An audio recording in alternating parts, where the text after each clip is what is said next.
Sa iba pang balita, isang tao ang nasawi habang 20 iba pa ang nasugatan sa naganap na pagsabog sa loob ng maximum security compound ng New Bilibid Prison sa Muntinlupa City kaninang alas 9:55 ng umaga. Kinumpirma ito ni Bureau of Corrections Director Franklin Bukayo. Ayon pa kay Bukayo, patuloy na iniimbestigahan ang nasabing insidente. Ang update alamin natin mula sa aming kasamang si Joseph Parafina, mag-uulat via phone patch. Maraming salamat kasama Kirby. Isang patay at mahigit 20 ang sugatan sa pagsabog sa loob mismo ng maximum security compound ng New Bilibid Prison.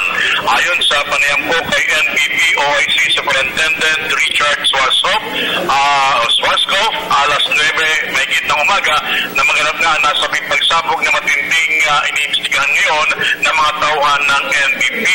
Sa pagkakangyaring yari, isa na patay at ayon pa sa official na ito ay lampas sa mga sugatan na ipinasok at isinugod kanina sa mga pagamutan ay nasa critical na kondisyon ngayon.